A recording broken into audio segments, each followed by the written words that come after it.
guys, this is Justin with Ready Business Systems. This is a continuation of the Copilot versus Service Autopilot video series, and this is video 10. So where we left off in the last video was we're exploring the upsells in the system, the forms, the tags, and then we're going to review the automations functionality here. So where we left off was these upsells. So Parker did get back to me. He sent me a link to, they have this online school with a bunch of videos. Essentially, this is the flow of the upsells. Long story short, it's just a button they click. So when they clock into a job, let me see if I can find it here. When they clock into a job, there's a little upsell button at the bottom here, and they can click on it and send, say, for example, a mulch upsell. So in comparison, here's our upsell in Service Autopilot. We have a form that can pop up.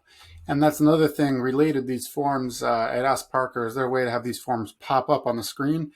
And they don't have the functionality for that. In their app, there's just a button that says forms that they click on. It doesn't have the ability to clock in, to pop up a form automatically when you punch into a job or not.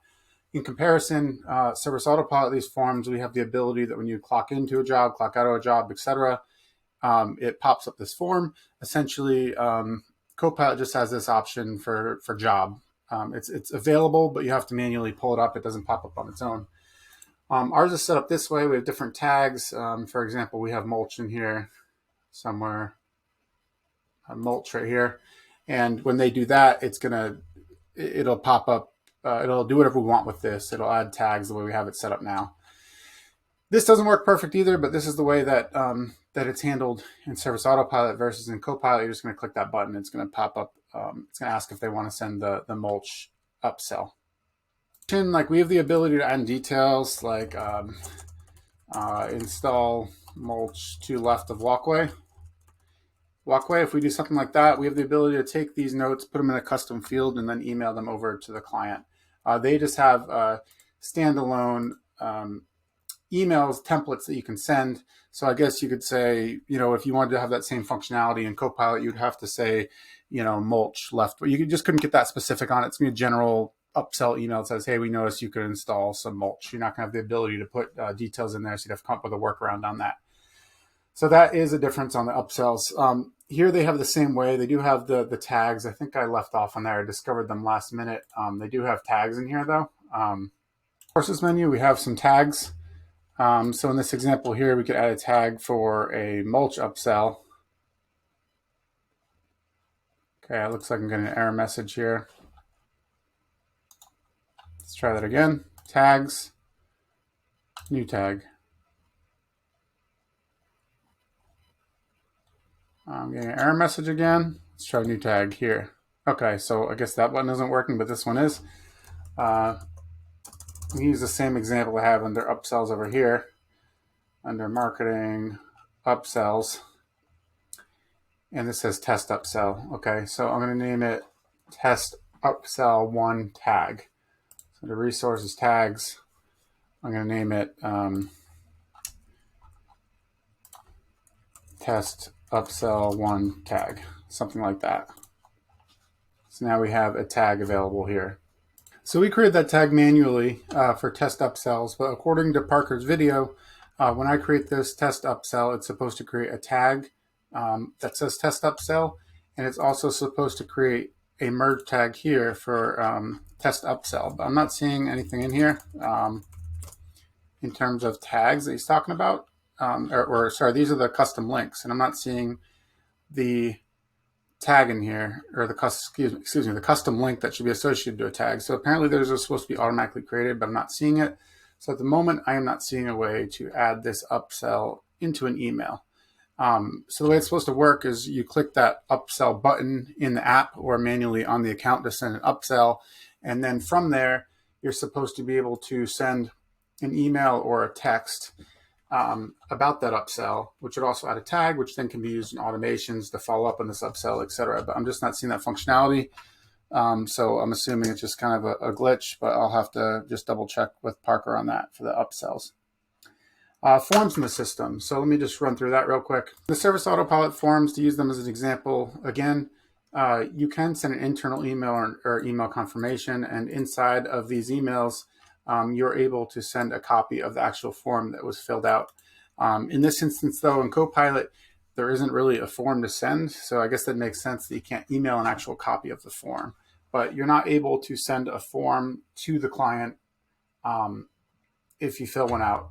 So that is something that they do not have the capability of doing. So in this example here with our test form 1, we're not able to send a copy of this actual form to the client, as I understand, whereas we could do this internally, on Service Autopilot. Just to confirm in Parker's message here, he said it looks like the form attached to emails is broken. So I'll let the team know to fix that. So even if you send the form, it'll send the blank form, but you can't send the one that was completed. But it looks like that functionality is broken at the moment, according to Parker. So that all being said, it looks like the upsells and the forms do have some shortfalls. It looks like you can send an upsell to the client, but you're not going to be able to do that within an email, and you're going to be missing some information there. So we will be able to send an email or text for these upsells, but it looks like the tag functionality is not working at the moment, and that's what I'm going to verify. So moving on, let's check out these automations. So I've only glanced at this automations page, so you guys can kind of dig through it with me here, but it does look very thorough, I would say. I don't know how well it works at all. We haven't played around with it at all, but I'll be digging more into these features as we go on with these videos. So they have lots of triggers. One of the major downfalls and complaints with Service Autopilot is that they do not integrate with any third-party like Zapier, for example, or IFTTT, which is very similar. What this allows is to open up a whole world of apps that they can connect with. So for example, the marketing emails in Service Autopilot aren't always great, and it would be great to be able to implement that with MailChimp, so you have other options outside of there. Google Calendar could integrate, and that's a huge shortfall, I would say, with Service Autopilot as well. So these automations, just the fact they do use Zapier is awesome, and I can't speak for how well it works. I assume it has its own problems, but that's something we'll investigate down the road. So triggers, there's tons of triggers, and I've gone through other software, obviously, with these notes here, and some of them do have some automations, but they only have like very limited triggers here. So if you're looking here, Service Autopilot has tons of triggers, and it looks like so does Copilot. And even if you have integration with other software, they can only do, like, if all you have for a trigger built into the software, into their API, is a trigger for job was completed, you can only communicate with other software based on job being completed. So the software itself, the CRM, needs to have a lot of triggers in order for you to be able to use the full power of using these automations. So whatever they're sending out here now is available as a trigger in Zapier. So they have lots of triggers here, so I like to see that. And it does look like this is a pretty well set up system. I just don't know how well it works. And the other downside, by using APIs, by connecting with other software, is if MailChimp has an issue communicating on their software end as they're developing, and your world gets bigger and things get more complicated, there's more things that can break. So MailChimp, for example, may have software issues with their API that may keep these triggers from working here. Versus Service Autopilot, everything's internal. So except for very limited APIs, such as their credit card processor, Clear and SendGym, which has its own issues anyway. But they have limited features, which means they have limited problems as well. By opening up your world, there's no way that Copilot has control over all these third-party softwares that Zapier can integrate with. But it looks like this is very thorough. Here's some preset ones: work request submitted, when does it happen, and sub actions, etc. So let's poke into this a little bit here. Just one example here. This one is your property's been serviced. This is a very typical automation. I imagine you'd use quite a bit for aftercare instructions, for anything you want to happen, notifying the customer the job was done. So trigger condition, visit was completed. So here's this big list that we can do, right? Tag was added here. This would be used for like the upsell, for example, but it looks like it's not adding the tag right now, so we'll find out about that. But right here they have visit was completed right here. Runtime. Okay, so we have some options here for timing, how long after this goes out. What's going to happen? Looks like you can text the owner, email the company owner, or text or email the customer. So same examples here of what can happen. Email template, and then we have sub actions. Okay, run another automation. Oh, that's cool. Okay, or stop automation. And then we have this option here, which is review before execution. This is kind of cool because in Service Autopilot automations, you do have the ability to hold the emails for review, but you can't hold text messages. You can't stop the automation from running overall. All you can stop is the email from going out. So if you have an automation set up, the text is going to go out if it fires. Here you have the ability to review the entire automation before it fires. Add tags, etc. So we'll play around with these. We'll set up some more of these. And what I did like when I first was looking through this is that you can see you can control the automations on the customer level and the company level. In Service Autopilot, you can only control it on a company level. So we'll dig more into this later. I don't know the difference here on sub action between doing nothing or stopping the automation, because I assume it's going to stop if there's nothing else listed there anyway. So I guess I can, I'll ask about the details on that. Nothing versus stop automation. Cool. So I am seeing some shortfalls here on the automations as well. Here's the example. So this visit was completed, right? And sub actions, we can run another automation.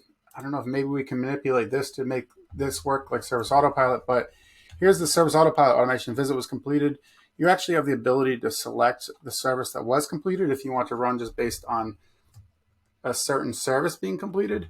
Whereas in Copilot, it appears that you don't have the ability to select which visit is completed, just that visit's completed. I guess we have maintenance visit.